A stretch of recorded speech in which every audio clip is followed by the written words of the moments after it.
একদিন সকালে সাইরেনের শব্দ বেজে উঠলো চারিদিক দিয়ে। প্রথমে বুঝতে পারিনি ব্যাপারটা কি হচ্ছে। তো বের হলাম, বের হয়ে রাস্তায় আসলাম, এসে দেখি আতশবাজির মতো টুস টাস করে শব্দ করে কিছু একটা ফুটছে আকাশে, আর সাদা সাদা ধোয়ার গোলক। তাই একজনকে জিজ্ঞেস করলাম কুয়েতি, ভাই ব্যাপারটা কি। কুয়েতি বলল এটা ড্রিল হচ্ছে কোনো রকমের। আমার একটু খটকাই লাগলো। তার 10-15 মিনিট পরেই তো সোশ্যাল মিডিয়াতে খবর হয়ে গেল, ইউএস ইরান যুদ্ধ শুরু হয়ে গেছে। ইরানের এই যুদ্ধ মনে হয় আরও বেশ কিছুদিন লম্বা হতে পারে। আজকে আবার দেখছি আকাশে কালো ধোঁয়া, সম্ভবত কোনো একটা রিফাইনারি হয়তো আক্রমণের শিকার হয়েছে, এখনও জানি না, দেখতে হবে নিউজ।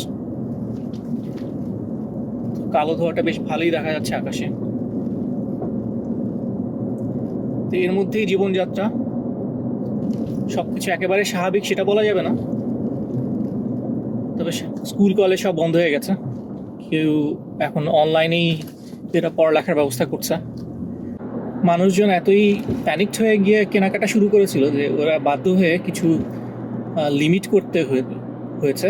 যেমন পানি আগে ইচ্ছে মতো নেওয়া যেত, এখন তারা পানি আর ইচ্ছে মতো নিতে দেয় না। খুব বেশি হলে 5 কার্টুন 5 বক্স পানির বোতল নেওয়া যাবে একসাথে। মানুষজন যে তারপরও বেশি নিচ্ছে না তা না, একবার নিয়ে গিয়ে আবার আবার চলে আসছে, আবার নিচ্ছে। এইভাবে সেশনে নিয়ে তারা 5 বোতল 5 বক্স করে নিয়ে জমায়, বাসায় নিয়ে জমাচ্ছে। মাংসের অভাবটা এখন একটু বোঝা যাচ্ছে যে মাংস পাওয়া যাচ্ছে না,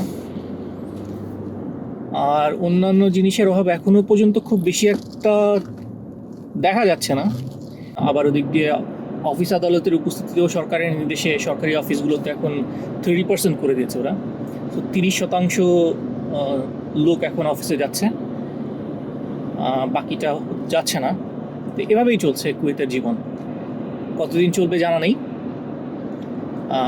আশা করি যুদ্ধ তাড়াতাড়ি বন্ধ হবে, যদিও কোনো লক্ষণ দেখছি না যুদ্ধ তাড়াতাড়ি বন্ধ হওয়ার।